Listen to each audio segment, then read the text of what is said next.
ابھی میں دیکھ رہا تھا کہ انڈیا جو ہے اس نے انڈیا کا جو فورن آفس ہے اس نے پاکستان کی جو ہائی کمشنر ان کو سمن کیا ہوا تھا۔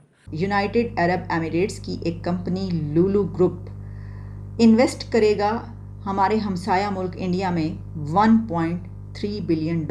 اگر آپ دیکھیں کہ جو پاکستان کی جو مائنورٹیز ہیں دے آر ناٹ سیف، جو کہ انتہائی ایک خوفناک قسم کی چیز ہے، انتہائی شرمندگی کی چیز ہے۔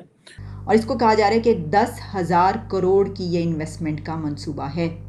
10,000 کروڑ انویسٹمنٹ یہ ایگریمنٹ ہوگا، وہ 22,000 جابس جو ہیں وہ انڈیا میں اور بھی کریٹ کریں گے۔ کتنی تکلیف دہ اور شرمندگی کی بات ہے کہ پاکستان کو یہ چیزیں جو ہیں وہ کرنی پڑے اور کرنی لوگوں کے ساتھ، اور ہم دوسروں کو لیکچر دیں۔ Amazon کے حوالے سے بھی یہ خبر آ رہی ہے، وہ یہ ہے کہ Amazon.com raises investment in India to $26 billion by 2030 after meeting with PM Modi۔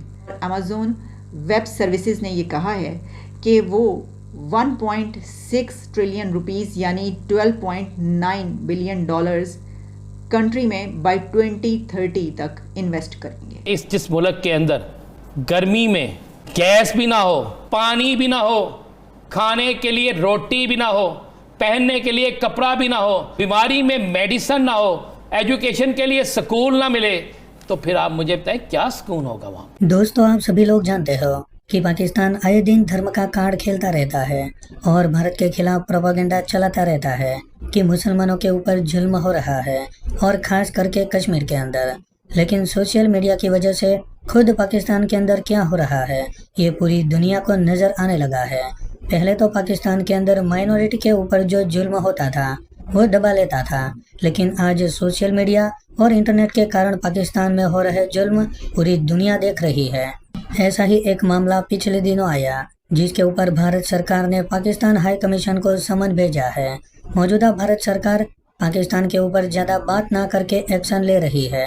وہیں دوسری خبر یہ ہے کہ پردھان منتری مودی کی امریکہ کی یاترا کے بعد ایک کئی بڑی کمپنی بھارت میں میگا انویسٹمنٹ کرنے جا رہی ہے، اور اس انویسٹمنٹ کی رقم $50 بلین پہنچ چکی ہے، جسے دیکھ پاکستانی میڈیا کی چیخیں نکل رہی ہے۔ دوستو، دو ایسی چیزیں ہیں جس پہ پاکستان کو کنٹینیوسلی کہا جا رہا ہے کہ آپ اپنا گھر ٹھیک کریں۔ ایک تو جو پاکستان کے اندر جو مائنورٹیز ہیں ان کے حوالے سے پوری دنیا میں یہ ڈسکشن ہوتی ہے کہ جی کیونکہ پاکستان کا جو کانسٹیٹیوشن ہے وہ اسلام کو ایز اے اسٹیٹ ریلیجن اس نے ڈکلیئر کیا ہوا ہے، اور ہر چیز جو ہے وہ پاکستان کی دیٹ از ایز پر دی اسلام۔ اب اس میں ابھی میں دیکھ رہا تھا کہ انڈیا جو ہے اس نے انڈیا کا جو فورن آفس ہے اس نے پاکستان کی جو ہائی کمشنر ان کو سمن کیا ہوا تھا، اور انہوں نے یہ کہا کہ بھائی آپ کے ہمیں بتائیں کہ سکھ کمیونٹی کیوں پاکستان کے اندر جو ہے وہ ان پہ حملے ہو رہے ہیں، کیوں مارے جا رہے ہیں، وہ تو کھول لیا، لیکن ایٹ ہوم اگر آپ دیکھیں کہ جو پاکستان کی جو مائنورٹیز ہیں دے آر ناٹ سیف۔ اور سکھوں کے حوالے سے وہ ظاہر بات ہے ہمارے ملک کے اندر ٹالرنس نہیں ہے when it comes to non Muslims. ہم کہتے ہیں یا تو وہ کنورٹ ہو جائیں، ان کو ان کے مذہب میں رہنے کا کوئی حق نہیں ہے، جو کہ انتہائی ایک خوفناک قسم کی چیز ہے، انتہائی شرمندگی کی چیز ہے۔ ایک شو کرتے ہیں نادر علی ان کا نام ہے، انہوں نے ایک پاکستانی ایکٹریس کو یہ کہا کہ آپ کنورٹ کب ہو رہی ہے۔ میں سمجھتا ہوں سب سے زیادہ شرمندگی کا مقام جو ہے وہ تھا، مجھے انتہائی شرم آئی وہ دیکھ کے۔ میں دیکھ رہا تھا کہ یو ایس اسٹیٹ ڈپارٹمنٹ جو ہے اس نے پھر پاکستان کو یہ کہا ہے کہ بھائی آپ یہ تمام ٹیررسٹ گروپس کے خلاف کام کریں۔ یہ پاکستان کے لیے that's a major setback. مجھے اس چیز کی سمجھ نہیں آتی کہ جی وہ اسٹیٹ ڈپارٹمنٹ کہتا ہے کہ ہم دہشت گردی کا مسئلہ پاکستان کے ساتھ اٹھاتے رہیں گے۔ اچھا ٹو بی فرینک انف، جو پاکستان کی سرکار ہے اس نے یہ فیصلہ کر لیا یار چھوڑو کیا کہہ رہے ہیں وہ، جو کہہ رہے ہیں کہنے دو ان کو، ہمیں کیا ان سے۔ اور پھر جب ہمارے اوپر کوئی ملٹی لیٹرل فورم کا پریشر پڑتا ہے یا بھارت پڑواتا ہے، اس میں جو پریشر ڈلواتا ہے ٹھیک ہے جی. تو پھر ہم بھاگتے ہیں. ابھی لشکر طیبہ ہو، جیش محمد ہو، یہ جتنے ان کی سپلنٹر گروپ ہوں، ان کے حوالے سے جو جسے وہ کہتے ہیں نا، وہ کرتے ہیں بات، اور وہ کہہ رہے ہیں کہ جی کہ ان کو پرماننٹلی ختم کریں، ڈسبینڈ کریں دہشت گرد گروپوں کو، لشکر طیبہ اور جیش محمد کو، اور ان کے جو بیس اور ڈفرینٹ فرنٹ آرگنائزیشنز ہیں. سو کوشچن یہ ہے پاکستان کے لیے کہ میں اچھا مزے کی بات یہ ہے کہ ہم جانے بھی دیں، قربانیاں بھی دیں، ملک کا نقصان بھی کرا لیا، اور لوگوں کو پتہ ہی نہیں حقیقت کیا. میں آپ کو گارنٹی سے کہہ سکتا ہوں پاکستانی عوام کو نہیں پتہ کہ سچویشن کیا ہے، کہ یہ ہمیں کیوں کہا جاتا ہے کہ you are running with the hare and hunting with the hound. یہ کیوں کہا جاتا ہے؟ یہ کیا ہے؟ ظاہری بات ہے ہم نے اپنی ہم نے رسپیکٹ نہیں کی. ہم نے ایک طرف جو ہے وہ مجاہدین بنائے.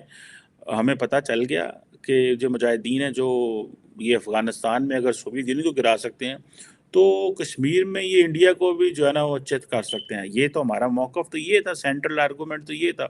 وہ جب وہاں پہ گئے تو وہ دے ور ٹو لیٹ. ادھر بیچ میں القاعدہ بن گئی، گلوبل ٹیررسٹ آرگنائزیشنز بن گئیں انہی طالبان میں سے. پھر انہوں نے جو ہے وہ، ہم سمجھتے تھے یہ کشمیر میں جائیں گے اور کشمیر میں جا کے یہ تباہی مچا دیں گے. وہ ایسے پاکستان کی گلے پڑی ہیں چیزیں کہ ہماری جان ہی نہیں چھوٹ رہی، اور ہمارے پولیٹیشین اس کے سوال نہیں کر سکتے، ہمارے بیوروکریٹ یا باقی لوگ، کوئی کسی کو سوال نہیں کر سکتا، پوچھ نہیں سکتا کہ پائن ہے جو تسی یہ جو ہماری دنیا میں جگ انسائی ہو رہی ہے یہ کیوں ہو رہی ہے. ہم اس پہ کوشچن ہی نہیں کر سکتے.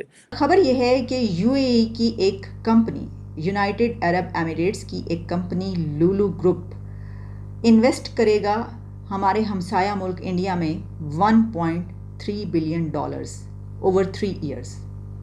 اور اس کو کہا جا رہا ہے کہ 10,000 کروڑ کی یہ انویسٹمنٹ کا منصوبہ ہے. 10,000 کروڑ انویسٹمنٹ یہ ایگریمنٹ ہوگا. اب آپ یہ سوچ سکتے ہیں کہ جب اتنی بڑی انویسٹمنٹ کی جائے گی تو اس میں جابس کتنی نکلیں گی، کتنی جابس کریٹ ہوں گی. ویسے تو یہ انڈیا میں جابس کریٹ ہونا اب ایک بہت چھوٹی سی بات اس لیے لگتی ہے کہ ایک اتنا بڑا پروجیکٹ جو جہازوں کا ہوا تھا، 500 جہاز جس میں خریدے گئے تھے، اس میں انڈیا نے امریکہ کے لیے 2 ملین جابس کریٹ کی ہیں. تو دوسرے کنٹریز تو وہاں پر آ کر جو جابس کریٹ کر رہے ہیں تو وہ تو پھر اب کوئی بڑی بات نہیں رہے گی، کیونکہ وہ تو خود ایک ایسا انڈیپینڈنٹ اور کنٹری ایسا بن چکا ہے کہ جس کو کسی چیز کی ضرورت نہیں، وہ تو باہر جا کے دوسروں کے لیے جابس جو کریٹ کرے. لیکن پھر بھی بہرحال جابس تو ہمیشہ ہی چاہیے ہوتی ہیں، روزگار، اور جتنی 1.5 ارب آبادی کے لیے جابس کی تو کمی رہتی ہے. لیکن اس میں current projects of the company in states like Telangana, Ahmedabad, Uttar Pradesh will provide around 50,000 employment in India. یہ تو میں نے ابھی آپ کو یہ بتایا. Amazon کے حوالے سے بھی یہ خبر آ رہی ہے. وہ یہ ہے کہ Amazon.com raises investment in India to $26 billion by 2030 after meeting with PM Modi.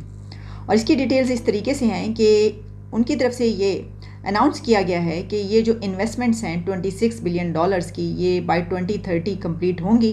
اور اس میں یہ بھی ایڈ کیا گیا کہ $6.5 بلین جو ہیں in new planned investments in an announcement made after CEO Andy Jassy met prime minister Narendra Modi in the United States. یہ جو پلان ہے اور جو انویسٹمنٹ ہے وہ امریکہ میں ہوئی ہے. اب وہاں سے جو ان سے ملاقاتیں ہوئیں، بزنس مین ان سے وہاں پر ملنے کے لیے مرے جا رہے تھے. وہاں کے بزنس مین، جو بزنس کمیونٹی ہے، جو ٹریڈرز ہیں، جو انٹلیکچوئلز ہیں، سبھی لوگ مرے جا رہے تھے ویسے تو، لیکن خاص طور پر بزنس مین اس لیے کیونکہ وہ اپنی پروڈکٹس انڈیا میں لانا چاہتے ہیں. اتنی بڑی مارکیٹ میں وہ بھی اپنا حصہ جو ہے لینا چاہتے ہیں. تو اس میں یہ اب کہا گیا ہے it will invest $1.6 trillion $12.9 billion in the country by the end of 2030. اور وہ ہے کمپیوٹنگ یونٹ Amazon، اور Amazon cloud computing unit. Amazon web services نے یہ کہا ہے کہ وہ $1.6 ٹریلین یعنی $12.9 بلین کنٹری میں بائی 2030 تک انویسٹ کریں گے. یہ والی جو 2 کمپنیز ہیں وہ بھی اس طریقے سے اتنا انویسٹ کر لیں گی. اور اس سے پہلے آپ کو پتہ ہے، جو بتایا میں نے آپ کو کہ Amazon نے پہلے اناؤنس کیا کہ $6.5 بلین انویسٹمنٹ پلان ہے، اور اس میں خاص طور پر جو ای کامرس بزنسز ہیں وہ اور ان کو کمپلیٹ کریں گے. والمارٹ اور اس کے علاوہ جو مکیش امبانی ہیں ان کے ساتھ مل کے، ان کے جو ریلائنس ریٹیل ہے مل کر جو ہے وہ کچھ کرنا چاہتے ہیں، اس کے بھی پلان سامنے آ رہے ہیں. تو یہ تو ہوا ہے ایگریمنٹ.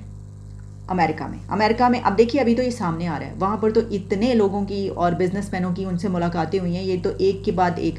مجھے ایسا نظر آ رہا ہے کہ یہ جو اگلے 5 سے 10 سال ہیں اس میں پوری دنیا کے جو بزنسز ہیں جو ابھی تک وہاں پر نہیں بھی ہیں وہ بھی سب کے سب وہاں پر اوپن ہو جائیں گے اور بہت ترقی کرنے والا ہے. یعنی کہ یہ ترقی بہت زیادہ نظر آئے گی.